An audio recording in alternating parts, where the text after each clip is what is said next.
मी novel Salve. आपण पाहतायत क्रांतिकारी विचार न्यूज. या न्यूज मध्ये आपल्या सर्वांचं स्वागत आहे. आज आपल्याला मूळ विषयावरती जो सार्वजनिक बांधकाम विभागाच्या अंतर्गत येतोय शासकीय विश्रामगृह इथे घेऊन जाणार आहोत. आपण आता पाहत आहात शासकीय विश्रामगृहाचा प्रमुख मुख्यद्वार आणि मुख्यद्वारच्या बाहेर फुटपाथवर आपण पाहतायत गर्दुल्ले झोपलेले.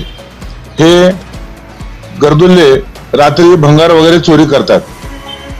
अनेक असे प्रसंग आलेले आहेत या विश्रामगृहामध्ये की चोर शिरताना कुत्र्यांनी त्यांना बाहेर पिटाळून लावलंय. इथं जे वास्तविक मध्ये कुत्रा आहेत ते कुत्रे इथले सुरक्षा अधिकारीचं काम करतायत. मुळात या कुत्र्यांमुळे हा परिसर सुरक्षित आहे, परंतु काही खोडसाल लोक या कुत्र्यांना बदनाम करायचं षडयंत्र करत आहेत.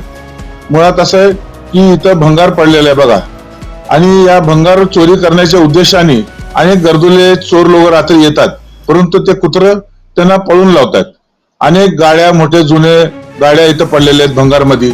ते गाड्या सुद्धा भंगारमध्ये चोरी करण्याच्या दृष्टिकोनातून लोक येत असतात, परंतु हे कुत्रे त्यांना पळून लावतात.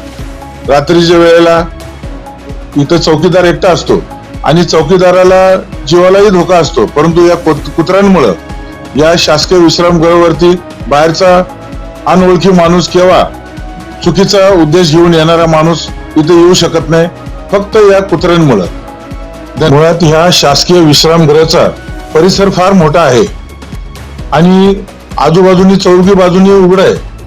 माणूस आतमध्ये कुठूनही शिरू शकतो आणि इथे एकटा असलेला चौकीदार त्याच्या जीवाला धोकाही निर्माण होऊ शकतो, कारण भंगार चोरी करणारे व्यक्ती कुठूनही शिरतात. परंतु या भंगार चोरांना फक्त इथं कुत्रे जे आहेत ते कुत्र्यांमुळे त्यांना भीती वाटते आणि ते भंगार चोर आतमध्ये शिरत नाहीत.